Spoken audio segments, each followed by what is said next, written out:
네, 우리 앞뒤 좌우에 계신 분들과 서로 축복하며 인사하겠습니다. 모든 것이 하나님의 은혜입니다. 아멘. 아멘.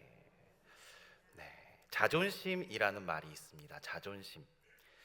여러분, 자존심이라는 말을 어떻게 생각하십니까? 요즘은 이 단어가 고집이 세거나 말이 안 통한다라는 부정적인 의미로 쓰일 때가 참 많습니다. 하지만 이 사전적인 의미를 찾아보니까 그 뜻이 이렇습니다. 남에게 굽히지 않고 스스로의 가치나 품위를 지키려는 마음, 그것이 자존심입니다. 남에게 굽히지 않고 스스로의 가치나 품위를 지키려는 마음. 물론 정도가 지나치면 문제가 되겠지만 그렇지 않다면 우리에게 필요한 마음인 듯합니다. 이것을 신앙적으로 풀면 아주 멋진 정의가 나옵니다. 하나님 자녀답게 스스로의 가치를 지키려는 마음, 신앙인답게 살려고 하는 마음, 그 마음이 바로 그리스도인의 자존심입니다. 오늘날 우리 그리스도인에게 필요한 마음가짐이 있다면 바로 이 그리스도인의 자존심을 되찾는 일이다라고 말할 수가 있습니다. 나는 그리스도인이다 라고 당당하게 고백하며 하나님을 믿는 자로서 세상 속에서 명예심과 자긍심을 가지고 살아가는 것입니다. 그런데 안타깝게도 오늘날 많은 그리스도인들에게서 이 자존심이 희미해져 가고 있다라는 것입니다. 세상의 눈치를 보느라 내가 그리스도인임을 숨기거나 심지어는 부끄러워하는 사람까지 있습니다. 이런 우리에게 오늘 본문의 바울은 진정한 그리스도인의 자존심이 무엇인지를 온몸으로 보여주고 있습니다. 당시의 바울은 유대 지도자들의 눈에 가시와도 같은 그런 존재였습니다. 그들은 예수를 전하는 바울을 무슨 수를 써서라도 죽이고자 하였습니다. 결국 바울은 억울하게 수감되어서 그곳에서 2년이 넘게 갇혀 있게 되죠. 당시에 그 지방의 총독인 베스도는 이 바울에 관한 문제 때문에 고심고심하였습니다. 죽이자니 별다른 혐의가 없고 풀어주자니 이 유대인들의 감정을 건드릴 것 같았기 때문입니다. 이때 당시 팔레스타인 북부 지역의 통치자인 아그리빠 왕과 그의 누이 동생 버니게가 오게 됩니다. 베스도 총독은 이들에게 이 바울에 관한 문제에 대한 자문을 얻고자 하였습니다. 그래서 다시금 공판을 열게 되죠. 본문이 바로 그 재판을 받는 장면입니다. 바울은 먼저 자신이 어떻게 예수를 만났으며 왜 유대인의 미움을 받게 되었는지를, 그리고 예수 그리스도가 바로 우리 유대인들이 기다려왔던 그 메시아다라는 사실을 고백합니다. 그러자 총독 베스도가 참지 못하고 바울에게 소리칩니다. 24절 말씀입니다. 바울이 이같이 변명하매 베스도가 크게 소리내어 이르되 바울아 내가 미쳤도다. 내 많은 학문이 너를 미치게 한다 하니. 그러나 바울은 이 비아냥거림에 흔들리지 않습니다. 오히려 그 시선을 아그리빠 왕에게 돌려묻지요. 27절 말씀입니다. 아그리빠 왕이여 선지자를 믿으시나이까? 믿으시는 줄 아나이다. 그러자 왕이 대답합니다. 28절 말씀입니다. 아그리빠가 바울에게 이르되 네가 적은 말로 나를 권하여 그리스도인이 되게 하려 하는도다. 당시 그리스도인이다라는 말은 경멸의 대상, 형편없는 사람이라고 얕잡아보는 멸시와 조롱의 뜻이 담겨 있습니다. 아그리빠는 네가 지금 몇 마디 말로 나를 그 형편없는 그리스도인으로 만들 수 있을 것 같냐라며 비웃고 있는 것이죠. 이러한 상황 속에서 웬만한 사람이라면 그만 물러났을 것입니다. 그런데 바울은 그리스도인의 존귀한 자존심을 소유한 사람이었습니다. 그래서 바울은 물러서지 않고 아그리빠 왕과 총독 그리고 수많은 고관들 앞에서 너무나도 당당하게 다음과 같이 고백합니다. 우리 29절 말씀입니다. 같이 읽도록 하겠습니다. 29절 말씀입니다. 같이 읽습니다. 바울이 이르되 말이 적으나 많으나 당신뿐만 아니라 오늘 내 말을 듣는 모든 사람도 다 이렇게 결박된 것 외에는 나와 같이 되기를 하나님께 원하나이다 하니라. 아멘. 나와 같이 되기를 하나님께 원하나이다. 여러분, 나는 그리스도인입니다. 예수님을 믿으십시오라는 말을 이보다 더 멋지게 표현할 수 있을까요? 한번 상상해 보시기 바랍니다. 한 사람은 왕이고 또 한 사람은 죄수입니다. 화려한 왕복을 걸친 자와 냄새나는 이 죄수복을 입은 자가 서로 대면에 있습니다. 왕의 곁에는 그의 누이 동생이 온몸을 보석으로 치장하고 앉아 있습니다. 그녀는 비웃음과 경멸이 가득한 눈으로 바울을 바라보고 있습니다. 게다가 주위에는 총독과 행정장관들 그리고 로마 군대의 그 장교들이 둘러 앉아 있습니다. 외적으로 볼 때 바울의 처지가 얼마나 초라합니까? 얼마나 불편합니까? 얼마나 볼품이 없습니까? 그럼에도 불구하고 바울이 지금 비굴한 모습으로 서 있습니까? 아닙니다. 그렇다면 바울이 앞에 있는 사람들을 부러워하고 있습니까? 그것도 아닙니다. 바울은 그리스도인으로서 떳떳하였습니다. 그리고 당당하게 나는 그리스도인이다 라고 말하고 있는 것입니다. 그렇습니다. 나는 그리스도인이다라는 그 자부심, 자존심을 가진 사람은 이처럼 어떠한 상황 속에서도 떳떳하고 당당할 수 있다라는 것입니다. 남들보다 부족하고 가진 것이 적다 해도 스스로 자족할 수 있다라는 것이죠. 왜 그렇습니까? 무엇 때문에 바울이 그토록 당당할 수 있었던 것일까요? 첫 번째로 그리스도인들은 세상을 바라보는 시각이 다르기 때문입니다. 같이 따라해 볼까요? 세상을 바라보는 시각이 다르기 때문입니다. 빌립보서 3장 8절에서 사도 바울은 이렇게 고백합니다. 또한 모든 것을 해로 여김은 내 주 그리스도 예수를 아는 지식이 가장 고상하기 때문이라. 내가 그를 위하여 모든 것을 잃어버리고 배설물로 여김은 그리스도를 얻고. 아멘. 예수 그리스도를 알게 된 것이 너무나도 존귀하다라는 말입니다. 그래서 바울은 예수 그리스도 외의 모든 것을 무엇으로 여겼습니까? 배설물처럼 여겼다라고 고백하고 있습니다. 그렇습니다. 바울처럼 예수를 온전히 믿는 믿음이 있으면 세상을 보는 눈이 달라진다라는 것입니다. 예수를 온전히 만나면 세상의 가치관이 뒤집어진다라는 것입니다.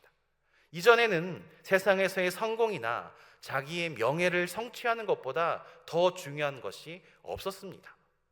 남들 위해서 군림하고 남들의 존경을 받는 것이 가장 중요하였습니다. 그러나 주님을 만나고 나니 이러한 것들은 영원한 그 가치 앞에서 아무것도 아님을 깨닫게 된 것입니다. 프랑스 혁명이 일어났을 때 루이 16세가 감옥에 끌려 들어갔습니다. 죽을 날을 기다리며 손톱이 뭉개지는 것조차 마다하지 않고 그가 벽에다 쓴 글이 무엇이었냐면 인생은 아무것도 아니다 였습니다. 인생은 아무것도 아니다. 세상을 다 가져본 왕도 마지막에 깨닫은 진리, 모든 사람이 추구하는 그 부귀영화가 마지막에는 별것이 아니다라는 것입니다. 문제는 그러한 사실을 알면서도 부귀영화를 기뻐하며 스스로 그 속에 잠겨 들어간다라는 것이죠. 여러분, 왜 많은 사람들이 과소비를 합니까? 왜 많은 사람들이 몇백만 원짜리 옷을 입고 몇 억짜리 차를 몰고 다닙니까? 그리고 왜 많은 사람들이 이러한 사람들을 부러워하는 것입니까? 그들의 소망이, 그들의 즐거움이 그것밖에 없기 때문입니다.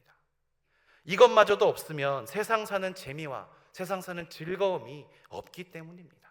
그래서 더욱더 세상적인 것에 매달리고 집착하는 것입니다. 그래서 하나님은 우리들에게 이사야 51장 6절 말씀을 통해서 이렇게 말씀하십니다. 우리 화면에 나오는데 이사야 51장 6절 말씀 같이 읽도록 하겠습니다. 같이 읽습니다. 너희는 하늘로 눈을 들며 그 아래의 땅을 살피라. 하늘이 연기같이 사라지고 땅이 옷같이 헤어지며 거기에 사는 자들이 하루살이같이 죽으려니와 나의 구원은 영원히 있고 나의 공의는 패하여지지 아니하리라. 아멘. 사람들은 하늘과 땅을 가장 견고한 것으로 생각을 하였습니다.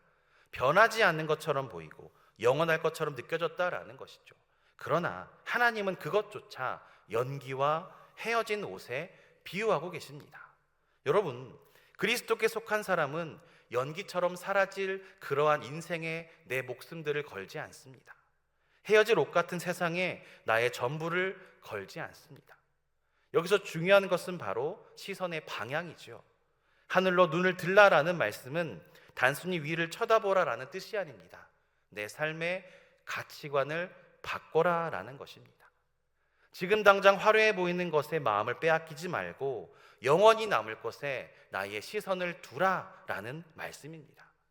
이 세상은 누구의 말처럼 산은 산이요 물은 물이다로 끝나는 것이 아닙니다. 일시적인 것과 영원한 것이 있습니다. 마음을 주어야 할 것과 주지 말아야 할 것이 있습니다. 부러워해야 할 것과 부러워하지 말아야 할 것이 있다라고 가르쳐 줍니다. 그렇기 때문에 그리스도께 속한 자들은 세상을 바라보는 눈이 달라질 수밖에 없다라는 것이죠. 그러므로 여러분, 바울처럼 가진 것이 없어도 세상을 향해 담대하게 당당하게 복음을 들고 맞서시기 바랍니다. 그리스도인답게 살아가시는 우리 모두가 되시기를 간절히 소망합니다. 다음으로 바울이 당당할 수 있었던 이유는 세상이 주지 못하는 진짜 귀한 것을 가졌기 때문입니다. 따라해 볼까요? 세상이 주지 못하는 진짜 귀한 것을 가졌기 때문입니다. 로마서 14장 17절 말씀에서 사도 바울은 이렇게 고백합니다. 하나님의 나라는 먹는 것과 마시는 것이 아니요 오직 성령 안에 있는 의와 평강과 희락이라. 여러분, 먹고 마시는 문제를 놓고 볼 때 왕과 견줄 만한 사람이 천하에 누가 있겠습니까? 그에 비하면 바울은 빵 한 조각으로 겨우 연명하는 죄수입니다. 그러나 그는 말하기를 그들이 갖지 못한 것들을 내가 지니고 있다라고 고백합니다. 그것이 무엇입니까? 바로 하나님의 의, 내 마음의 평강, 세상 사람이 결코 가질 수 없고 누릴 수 없는 희락, 그 무엇도 얽매이지 않는 자유입니다. 바울은 이처럼 하늘의 귀한 것들을 누리고 있었기 때문에 겉으로만 화려해 보이는 그들을 전혀 부러워하지 않았다라는 것입니다. 바울 앞에 앉아있던 아그리빠 왕은 17세의 왕이 된 사람입니다. 그는 자신에게 주어진 그 왕위를 유지하기 위해서 평생 눈에 불을 켜고 안절부절했던 그런 사람입니다. 자신의 권좌를 넘보는 사람은 있다면 중상모략을 해서까지 그를 제거해야 겨우 마음을 놓을 수 있었다라는 것이죠. 그런 사람에게 무슨 평강이 있고 무슨 희락이 있으며 무슨 자유가 있겠습니까? 그녀의 누이 버니게도 마찬가지였습니다. 그녀는 왕의 누이 동생이었지만 이미 몇 차례 결혼에 실패한 여인이었습니다. 그래서 오빠에게 얹혀 사는 처지였죠. 그러한 마음에 평안이 있었을까요? 왕비의 옷을 걸치고 진수성찬을 먹는다고 그 마음에 진정한 기쁨이 있었을까요? 바울은 이들의 상황을 너무나 잘 알고 있었습니다. 화려하고 눈부신 그들의 치장 뒤에는 아무도 모르는 그늘, 불안, 고독에 있었음을 그는 알고 있었습니다. 그렇기 때문에 바울은 그들에게 더 크게 외칠 수 있었던 것이죠. 무엇을요? 나와 같이 되기를 하나님께 원하나이다. 나와 같이 되기를 하나님께 원하나이다. 세상적인 기준으로 본다면 우리는 매우 작고 초라한 존재일 수도 있습니다. 세상 사람들보다 더 가난하고 그들보다 더 무식할 수도 있습니다. 새벽부터 밤까지 땀 흘려도 한평생 가난의 질고를 뛰어넘지 못하는 그런 답답함에 둘러싸여 있을지도 모릅니다. 그러나 그럼에도 불구하고 우리는 세상 사람들이 갖지 못하는 정말 값진 것을 소유한 사람들이죠. 세상이 알지 못하는 기쁨과 평안을 받은 사람들입니다. 이 세상 어느 것보다 귀한 구원의 은혜를 받은 사람들입니다. 그렇기 때문에 우리는 세상을 향해 당당할 수 있는 것이죠. 조건이 좋아서 당당한 사람이 아닙니다. 우리 안에 계신 주님 때문에 당당한 사람입니다. 그러므로 여러분, 그리스도인으로서 무엇보다 세상 앞에 당당하시기 바랍니다. 그리스도인으로서의 자존심을 지키시기 바랍니다. 마지막으로 바울이 당당할 수 있었던 이유는 영원한 생명을 소유하고 있었기 때문입니다. 따라해 보겠습니다. 영원한 생명을 소유하고 있었기 때문입니다. 우리 마태복음 16장 26절 말씀 같이 한번 읽겠습니다. 같이 읽습니다. 시작. 사람이 만일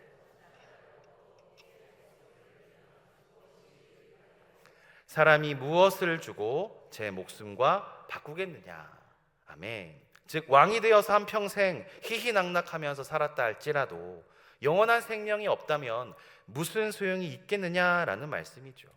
또한 세상의 모든 것을 다 잃어버리더라도 이 영원한 소망, 영원한 생명을 소유한다면 후회할 것이 없다라는 말씀입니다.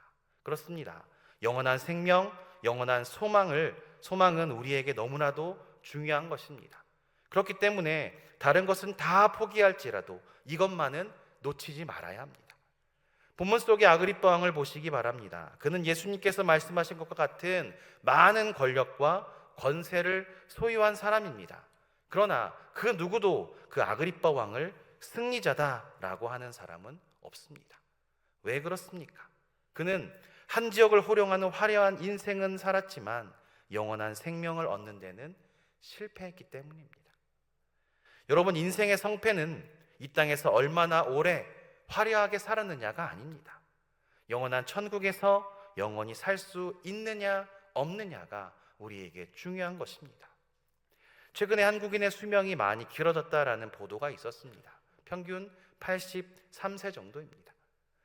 옛날 한국인의 평균 수명은 40에서 45세 정도였습니다. 그에 비하면 얼마나 감사한 일입니까? 한평생을 건강하게 그리고 오래 살 수 있다는 것은 가장 큰 복 중에 하나입니다. 그러나 여러분, 솔직히 생각해 보시기 바랍니다.